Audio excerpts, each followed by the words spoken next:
Hello everyone, আসসালামু আলাইকুম and welcome to my another video. আজকে অনেক দিন পর গিয়েছিলাম আমাদের ড্রাগন জমিতে। গিয়ে দেখি কত সুন্দর সুন্দর ফুল ফুটেছে, তাই ভাবলাম আপনাদেরকে একটু দেখাই। দেখুন কি সুন্দর ফুল ফুটেছে। আজকে এসেছিলাম আর জমিতে এসে হঠাৎ দেখি কি সুন্দর ডাঁটা হয়েছে, তাই ভাবলাম ডাঁটাগুলোকে নিয়ে যেয়ে গরু মাংস দিয়ে রান্না করব। তাই আপনাদের সাথে আজকে একটা ব্লগ করে ফেললাম। ব্লগটি কেমন লাগলো অবশ্যই বলবেন। তো এখন আমি ডাঁটাগুলোকে নিয়ে বাসায় যাব।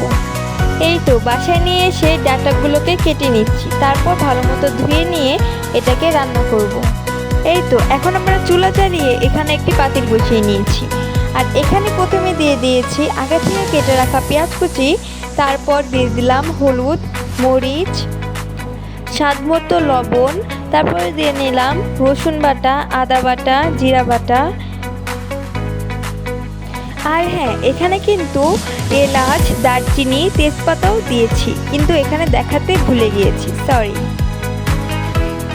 এখানে মশলাটাকে ভালো মতো কষিয়ে এখানে আমরা আগে থেকে কেটে রাখা গরু মাংসগুলোকে দিয়ে নিয়েছি, দিয়ে ঢাকনা দিয়ে দিলাম।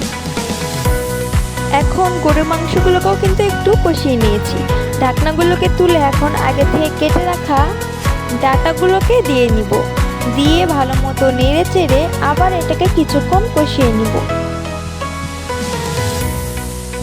এই তো এখন আমরা এখানে দিয়ে দিব কিছুটা পানি, দিয়ে এটাকে একটু নেড়ে চেড়ে দিলেই কিন্তু তৈরি হয়ে যাবে আমাদের মজাদার ডাঁটার গরুর মাংস রেসিপি।